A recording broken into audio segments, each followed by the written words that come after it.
নির্বাচনের দিন সন্ধ্যার পর থেকে বাংলাদেশ জামাত ইসলামী 11 দলীয় ঐক্যজোট এবং সারা বাংলাদেশের মানুষ একটি বিষয়ে ঐক্যমত্যে পৌঁছেছে যে নির্বাচনে ব্যাপক অনিয়ম হয়েছে, কারচুপি হয়েছে, ভোট ডাকাতি হয়েছে, ইলেকশন ইঞ্জিনিয়ারিং হয়েছে।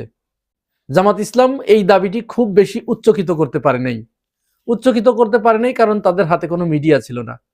আর সন্ধ্যার পর থেকেই মিডিয়াগুলো একসাথে ঝাঁপিয়ে পড়েছিল এই মিডিয়া কুর মাধ্যমে ফলাফল আটকে দিতে। এই অভিযোগ জামাত ইসলাম শুরু থেকেই করে আসছিল এবং আমরা এটি দেখেছি। 11 দলীয় জোটের এই অভিযোগ যখন বাংলাদেশের তথাকথিত কিছু সুশীল সমাজ তারা পাশ কেটে যেতে চাচ্ছিল, অগ্রাহ্য করছিল, আমলে নিতে চাচ্ছিল না, এবং তারা এটি বলতে চেষ্টা করছিল যে প্রত্যেক নির্বাচনের পরেই প্রত্যেকেই এ ধরনের কথা বলে। সর্বশেষ 11 দলীয় জোটের এই অভিযোগ সত্যে প্রমাণিত হলো। এটা জেনতেন কোনো অদু মধু যদু কদু এই সত্যতা প্রকাশ করেন নাই। এই সত্যতার স্বীকৃতি দিয়েছে ট্রান্সপারেন্সি ইন্টারন্যাশনাল বাংলাদেশ অর্থাৎ টিআইবি। এটি একটি আন্তর্জাতিক সংগঠন, আপনারা জানেন। বাংলাদেশে তার শাখা, যার প্রধান হিসেবে দায়িত্ব পালন করছেন ডক্টর ইফতেখারুজ্জামান। তিনি নির্বাচন পরবর্তী সময়ে ত্রয়োদশ জাতীয় সংসদ নির্বাচনের সমস্ত বিষয়গুলোকে একসাথে করে তিনি একটি সাংবাদিক সম্মেলন করেছে। আপনারা ইতিমধ্যে সবাই সেই সাংবাদিক সম্মেলনটি শুনেছেন, দেখেছেন। জামাতের অভিযোগের সাথে টিআইবির ওই রিপোর্ট হুবহু মিলে গেছে।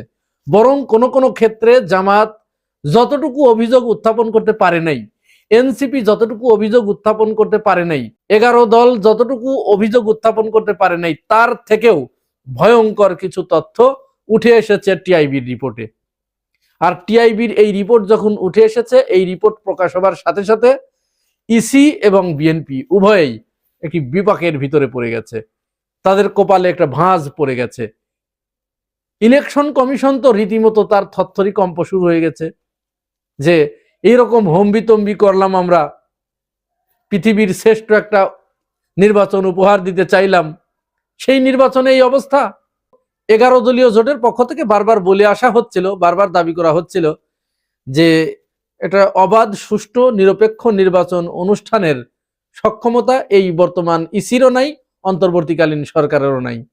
কারণ নির্বাচনটা হচ্ছিল বিগত 3টি নির্বাচন যারা করে দিয়েছিল, রাতের ভোট, আমিডামি ভোট এবং বিনা ভোটে 151 জন ক্যান্ডিডেট পাশ করার মতো ভোট যারা করে দিয়েছিল, সেই লোকগুলোই এবারের নির্বাচনে দায়িত্ব পালন করেছে।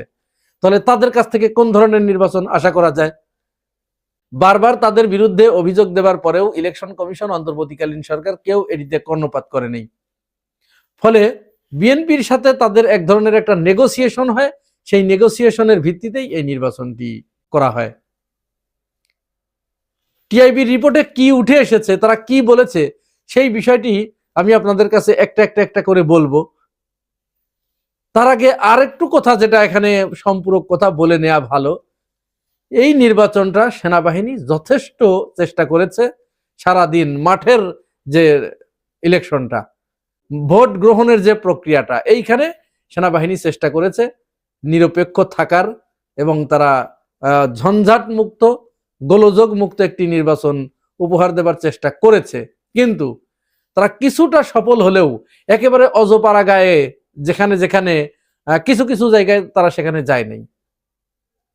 তো যখন সেখানে যায় নাই, ওই জায়গাগুলোতেই জয় পরাজয় নির্ধারণ হয়েছে এবং এটা কিন্তু প্রি প্ল্যান, পূর্ব নির্ধারিত ভাবেই এটি হয়েছে। আর তার চূড়ান্ত রূপ পরিগ্রহ করেছে ভোট গণনার ক্ষেত্রে গিয়ে। এখন টিআইবি রিপোর্টে কি উঠে এসেছে? ইফতেখারুজ্জামান তার যে রিপোর্টটি প্রকাশ করেছে টিআইবির, সেখানে তিনি দেখিয়েছেন যে এই ইলেকশন পরবর্তী সময়ে, আমি নিচের দিক থেকে আগে বলছি, বেশি গুরুত্বপূর্ণগুলো পরে বলছি। ইলেকশন পরবর্তী সময়ে সহিংসতার ঘটনা ঘটেছে 125টি।